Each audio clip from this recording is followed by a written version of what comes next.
গণ অধিকার পরিষদের চিহ্নিত সন্ত্রাসীদের আগামী 24 ঘন্টার মধ্যে গ্রেফতার করতে হবে। গ্রেফতার করে আইনের আওতায় না আনে তবে কুষ্টিয়ার শান্তিকামী জনগণকে সাথে নিয়ে রাজপথের জবাব দেওয়া হবে। আমার নির্ধারিত নির্বাচনী এলাকায় গণসংযোগ ও সাধারণ মানুষের খোঁজ খবর নিয়ে ফিরে আসার সময় গণ অধিকার পরিষদের চিহ্নিত সন্ত্রাসীরা আমার গাড়ি বহরে এক বর্বর ও অতর্কিত হামলা চালায়। আমি স্পষ্টভাবে বলতে চাই, এটি কোনো আকস্মিক ঘটনা বা সাধারণ অপ্রীতিকর পরিস্থিতি ছিল না।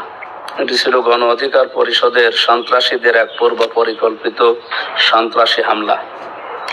শান্ত কুষ্টিয়াকে অশান্ত করা এবং আমার গণতান্ত্রিক ও জনকল্যাণমূলক কর্মকাণ্ডকে নস্যাৎ করার উদ্দেশ্যেই তারা এই ছক এঁটেছিল। একজন জনপ্রতিনিধি ও আলেম হিসাবে জনগণের নিরাপত্তায় কাজ করাই আমার দায়িত্ব, কিন্তু যারা রাজনীতির নামে সন্ত্রাসী কর্মকাণ্ড চালায়, প্রকাশ্য একজন সংসদ সদস্যের উপর পরিকল্পিতভাবে আঘাত হানার দুঃসাহস দেখায়, তারা সমাজের শত্রু, কুষ্টিয়াবাসীর শত্রু। সংবাদ সম্মেলন থেকে আমার সুস্পষ্ট হুঁশিয়ারি ও দাবি, সন্ত্রাসীদের অবিলম্বে গ্রেফতার করতে হবে। এই পূর্ব পরিকল্পিত হামলায় প্রত্যক্ষ ও পরোক্ষভাবে জড়িত